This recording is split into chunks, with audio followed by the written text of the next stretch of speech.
ang arte ng asawa mo, para namang OFW, parang katulong. Hoy, for your information, excuse me with feelings and emotion, kuna manin. Ay, takala dito, durudurek ta aklo takim mo. Nagbaling ka nga sunggo. Kuna maninin, nakadadagal to balat tamatang bulat ganto mo na busi-busingar to malit abot ti agong mo. Kuna manin, pakitakin mo to obraan ni bagat ka to na may bagbaga nga katulong. Kuna maninin. Mal. May basher ka. Bakit? Anong sabi niya? Para ka daw OFW na parang katulong. Para sabi niya, akong katulong? Oo. Sabi ko naman sa inyo kakabsat, mukha akong katulong, pero katulungan ako ni Katuro. Oo. Sa lahat ng gawain. Oo. Grabe naman yung ugali niyan. Alam mo kakabsat, mas malinis pa tong inidoro namin kesa sa ugali mo. Kunak manigin. Saka hindi ako maarte kakabsat. Kahit ano lahat ng gawain, ginagawa ko. Sabi niya, ang arte mo daw. Huwag mo namang ginaganyan na sinasabi mo akong OFW, para namang inaano mo na rin yung mga kababayan natin na nasa OFW. Kaya nga Bansa. Kaya nga. Siya, may naiambag na ba? Wala pa, diba? Alam mo nga kabsat, kung wala kang magandang may comment, i-skip mo na lang yung mga video namin. Kaya nga Saka saan part ako naging maarte ha? Hoy, Basher!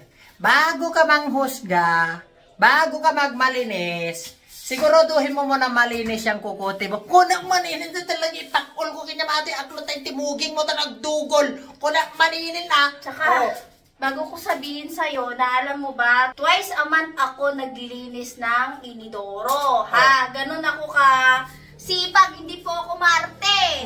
Kunang maninin. Kiraudat tamatamdi aklo ko na maninin. Ano pa yung gusto mong sabihin sa kanya? Talaga takala dito. Pag-ulang ka Mo na lang yan, ha? Basher lang yan, bago lang yan dito sa ano natin, page natin. Tsaka hindi natin yan followers. Siguro, hindi ka namin followers kasi, insecure ka. Talaga, pag-ulang ka taaglo ko na maninin. Pagtapisin ka kasi rin, magsinumbang na tore ka na agabe. Among agabe kasi na.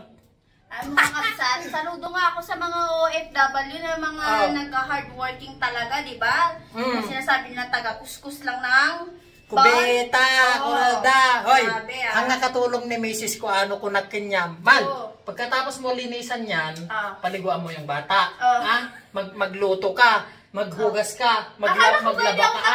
Hindi katulong. Bakit ko Mal, maglinis ka ng bahay. Lahat gawin mo Kakabsat, katulungan ako ni Katuro. Yun yung trabaho ko as a wife. Ko naman ang talaga takabot-tagong mo. Iturudor ko ato yung ganad. Tikas pinan ganti iturudor ka tabot-tagong mo ko na manina. Mga sarak kanyam. Hindi nyo naman ako kilala yung buong pagkatao ko para sabihan nyo ako para sa mga hindi nakakakilala, siya si Katura. Ay!